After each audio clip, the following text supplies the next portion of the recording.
आज की जो मेरी कहानी है, एक सापित गाँव के ऊपर है। हाँ, ये मेरे एक फॉलोवर ने ही सुनाई है, उसने मुझे पूरी डिटेल में अपनी कहानी सुनाई और ये कहानी मैं आज अपनी वीडियो पे डालने वाला हूँ।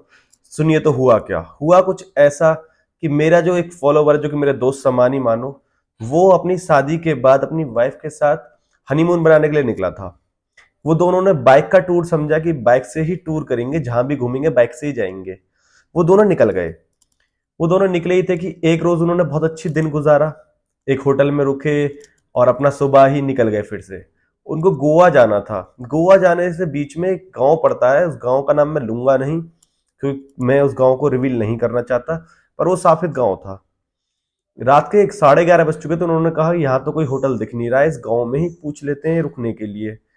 उन्होंने कुछ ऐसा करा कि उन्होंने सोचा कि चलो गांव में ही रुक जाते हैं। उन्होंने एक आदमी से पूछा कि क्या हम आपके गांव में रुक सकते हैं, कोई कमरा मिल सकता है रात को रहने के लिए? भले ही आपको पैसे चाहिए तो आप पैसे ले लेना। तो गांव का एक आदमी कहता है नहीं, हमारे गांव में तो ऐसा कोई कमरा मिलेगा नहीं, पर आगे एक अम्मा रहती है, उस अम्मा से पूछ लो, अगर वो अम्मा तुम्हें कमरा दे दे तो। वो कहता चलो यार अच्छा है। वो भागा भागा जाता है, बाइक को वहीं छोड़कर कहता तुम यहीं रुको, मैं 1 मिनट में आता हूँ। वो उस घर पर जाता है और कहता है अम्मा।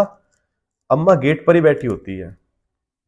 कहती है हाँ बेटे बताओ क्या दिक्कत हो गई। वो कहता है कि अम्मा, क्या हमें रात भर के लिए कमरा मिल सकता है? मैं और मेरी बीवी दोनों बस रात को रुकेंगे और सुबह ही निकल लेंगे।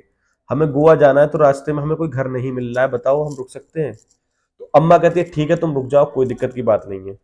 वो रुक जाते हैं। उसके बाद जो उनके साथ होता है वो दहला देने वाला होता है। वो अपनी बाइक को लेकर आता है, अपनी वाइफ को भी लेकर आता है, दोनों को लाता है, उनको सहारे लगा देता है घर के, और घर में ऊपर चढ़ जाते हैं। जैसे ही वो ऊपर चढ़ते हैं वो देखते हैं कमरा बहुत साफ सुथरा सुंदर। उस अम्मा का घर भी बहुत चमक रहा होता है, गांव में पत्थर तक लगा होता है उसके घर में। वो कहता है यार अम्मा का घर बहुत अच्छा है, साला गांव जैसा फील ही नहीं आ रहा, होटल वाली फीलिंग आ रही है। वो रात को अपना सो जाते हैं। सुबह जैसे ही उठते हैं तो वो बाहर आकर देखते हैं तो उनकी बाइक वहां नहीं होती। वो कहते हैं यार मेरी बाइक कहाँ गई? वो उस अम्मा से कहते हैं अम्मा मेरी बाइक देखी तुमने? ये ऐसे कहते कहते अंदर को आ रहे होते हैं तो देखते हैं कि अम्मा है ही नहीं। वो कहते हैं यार ये अम्मा कहाँ गई? फिर वो पूरे गांव में बाइक को ढूंढते हैं। वो बाइक को ढूंढ ही रहे होते हैं कि ढूंढते ढूंढते उनको दोपहर हो जाती है। वो कहते हैं चलो थोड़ी देर घर में ही आराम कर लेते हैं। वो ऊपर आते हैं और उनके पास बैग में थोड़ा खाने का फूड रखा होता है लॉन्ग टाइम वाला। तो उसको थोड़ा सा गर्म करते हैं और उसको खा लेते हैं। कहते हैं थोड़ी देर रुक जाओ, इसके बाद देखते हैं। उनको पता भी नहीं होता कि आसपास थाना भी है कहीं, किसी थाने जाए तो रिपोर्ट कैसे लिखाएं। वो सोचते हैं गांव में किसी ने मजाक करने के लिए गाड़ी को छुपा दिया है। फिर जो उनके साथ हुआ वो दहला देने वाला था। हुआ कुछ ऐसा, जैसे ही उन्होंने खाना खाया उनको एक साथ नींद सी आ गई और वो सो गए। उनकी आंख खुलते तो देखते हैं 8 बज चुके थे रात के। वो कहते हैं अरे यार रात के 8 बज रहे हैं, हम इतना ज्यादा सोए, ऐसा खाने में क्या था? उनको खुद समझ में नहीं आता ऐसा खाने में क्या था जो वो इतना ज्यादा सो लिए। फिर जो उनके साथ होता है वो और ज्यादा दहला देने वाला होता है। वो देखते हैं कि नीचे अम्मा नहीं होती है। वो कहते हैं यार ये अम्मा है कहाँ? वो पूरे गांव में ढूंढते हैं, पूरे गांव में एक आदमी नहीं मिलता उनको। वो कहते हैं यार ये तो बहुत हरा भरा गांव था, यहाँ लोग गए तो गए कहाँ? वो देखता है कि घरों के गेटों पर काला काला कुछ लग रहा है, जैसे जलने के निशान होते हैं ना, आग लग जाती है तो उसके बाद होते हैं। वो पूरे गांव में देखते हैं। वो थोड़ा डर से जाते हैं कि यार ये हो क्या रहा है। उस चीज को देखकर वो अपने कमरे में वापस आ जाते हैं और ऊपर जाके अपने कमरे में लेट जाते हैं। जैसे ही वो अपने कमरे में लेटते हैं वो देखते हैं जो कि हिला देने वाला होता है। वो देखते हैं कि अपनी खिड़की से बाहर उनकी बाइक को एक आदमी पैदल पैदल लेकर जा रहा है। वो कहता है देखो मेरी बाइक। उसकी बीवी कहती है जल्दी जाओ जल्दी जाकर पकड़ो उसे। वो भागता है, भागता है, भागते भागते नीचे आता है और जैसे ही नीचे आता है वो देखता है कि साला बाइक ही गायब है और वो आदमी भी गायब है। वो कहता है यार यहीं कहीं होगा। वो ढूंढता ढूंढता ढूंढता उसका पैर टकराता है और उसके पैर में बहुत गंदी मोच आ जाती है। उसका पैर में स्वेलिंग, बहुत तगड़ी स्वेलिंग आई तो सूज जाता है उसका पैर मोच के दौरान। वो कहता है यार ये क्या हो गया? वो अपनी वाइफ को आवाज मारता है, उसकी वाइफ भागी भागी आती है और उसकी वाइफ उसको कंधे के सहारे देकर घर में ले जाती है और वो घर में रुक जाते हैं। उनके पास खाना जो था वो तो काफी सीमित था, एक दिन और चल पाता। वो कहते हैं यार ये क्या हो रहा है मेरे साथ, मेरे पैर में और लग गए, मैं खाना भी नहीं ला सकता, बाइक ढूंढ नहीं पाऊंगा, करूं तो करूं क्या? फिर अगले दिन जो होता है वो दहला देने वाला होता है। वो कहता है कि यार मेरे को जाना तो पड़ेगा खाना लेने के लिए, मैं जाता हूँ। वो खाना लेने के लिए निकलता है। वो जैसे ही घर से खाना लेने निकलता है वो देखता है कि एक लड़की दूसरी तरफ जा रही है। वो कहता है रुको रुको रुको मेरी बात सुनो। वो नहीं सुनती, वो चली जाती है चली जाती है। वो उसके पीछे पीछे पीछे पीछे भागे जा रहा है। भागे जा रहा, वो देखता है एक पेड़ खड़ा है, पेड़ के जस्ट बराबर में उसकी बाइक खड़ी है, वो लड़की वहां से गायब हो गई। वो कहता है लड़की कहाँ गई? वो कहता है लड़की गई तेल लेने, मुझे तो मेरी गाड़ी मिल गई। वो गाड़ी को उठाता है और अपना लाने लगता है, पैदल ही पैदल। उसके पैर में दर्द हो रहा था, वो तब भी उसको पैदल ही पैदल खिचड़ा जा रहा था, क्योंकि उसमें चाबी नहीं थी, चाबी उसकी उसके घर पर ही थी। वो देखते देखते देखते देखते आधे रास्ते लापता। वो कहता है मैं अपनी वाइफ को बुला लेता हूँ, मेरे पे ये नहीं चलेगी। वो घर आता है, घर से कहता है तुम चलो, वहां मेरी बाइक मिल गई है, हम निकल ही लेते हैं। बैग वैग उठाते हैं, पैकिंग करते हैं अपनी। वो पैकिंग के दौरान जो देखता है वो दहला देने वाला होता है। जैसे ही वो अपने बैग बैग के बाद जो नीचे सॉक्स पड़े होते हैं उनको पहनने के लिए उठाता है, तो वो देखता है जो बेड है उसके नीचे एक लड़की लेटी हुई है। वो एक साथ डर जाता है, वो गिर जाता है पीछे को।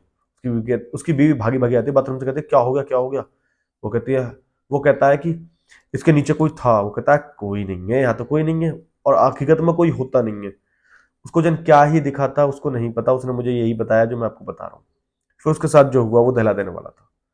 उन्होंने बैग वैग पकड़ा, अपने पैर में पट्टी उट्टी बांधी और सॉक्स पहने और वो निकल लिए। वो यहाँ थे और वो बाइक इतनी दूरी पर थी, बहुत दूरी पर थी, मतलब वो पैदल पैदल दोनों वहां पहुंच गए। वो कहते हैं यार मैंने बाइक को यहीं छोड़ा था, बाइक कहाँ गई? फिर शाम होने को आ गई थी, सुबह से फिर शाम होने को आ गई। वो कहते हैं यार करें तो करें क्या? वो अपनी वाइफ को कहता है तुम घर जाओ, मैं बाइक को ढूंढता हूँ और बाइक को सीधा लेके आऊंगा, चाबी अपने पास ही रख लेता है।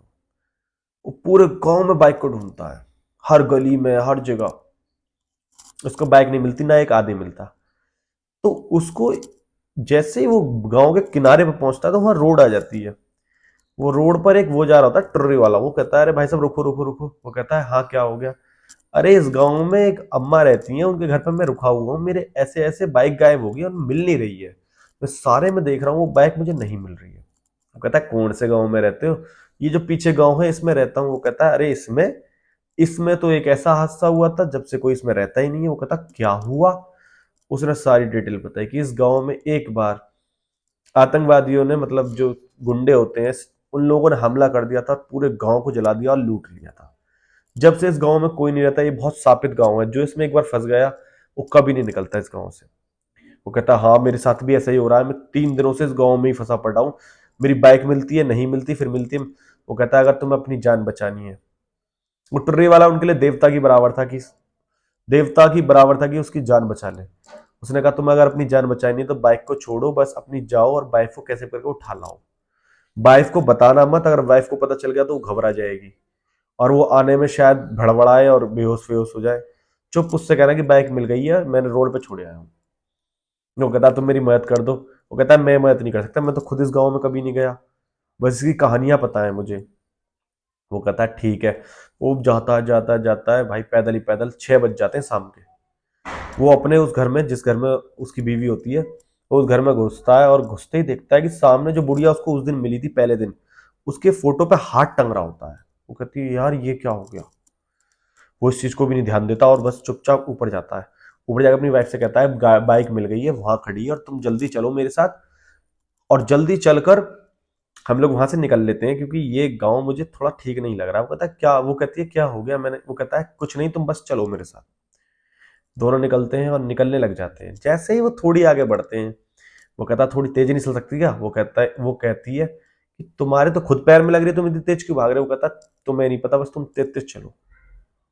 दोनों जने तेज तेज चलते हैं चलते चलते हैं, और भाई वो गांव से क्रॉस कर देते हैं। क्रॉस करने के बाद, रोड पर चढ़ने के बाद, वो एक सुकून की सांस लेता है। टुर्री वाला उसका इंतजार कर रहा होता है। टुर्री में बैठते हैं, आगे जाकर एक शहर में घुसते हैं, और शहर में घुसने के बाद बस उसकी टिकट लेते हैं और अपना घर आते हैं। घर आने के बाद वो ये इंश्योरेंस कंपनी में जाते हैं, अपनी गाड़ी की इंश्योरेंस वगैरह मांगते हैं, बताते हैं वहां चोरी वगैरह वगैरह, उनको पैसे मिल जाते हैं और बाकी उनकी जान ऐसे करके बच जाती है उस गांव से। अगर वो टुर्री वाला उस दिन उनको नहीं मिलता तो वो ऐसे ही उस गांव में 3 दिन की जगह 30 दिन भी भटकते रहते, और वो उस गांव से कभी निकल ही नहीं पाते। ऐसे ही कभी किसी सुनसान गांव में नहीं रुकना चाहिए, अगर जिस गांव के बारे में आपको ना पता हो। और ऐसी एक मेरी खाटू श्याम से आने की कहानी है, वो मैं उसको सुनाना चाहता हूं। तो अगर आपको लगता है कि मैं उसको सुनाऊं तो एक जरूर कमेंट करिएगा कि हाँ, कहानी जरूर सुनाइए, जरूर सुनाइए, जरूर सुनाइए। बाकी ये स्टोरी आपको पसंद आई होगा, और जो लोग इस वीडियो को देख रहे हैं मैं उनसे भी कहूंगा सेफ रहिए, सतर्क रहिए और मुझे फॉलो कर लीजिए। बाकी मेरी स्टोरीज सच्ची घटना पर होती हैं, और आपके पास भी कोई स्टोरी है तो उसे जल्दी से मुझे बता दीजिए। मैं यहां पर सुना दूंगा। बाकी शेर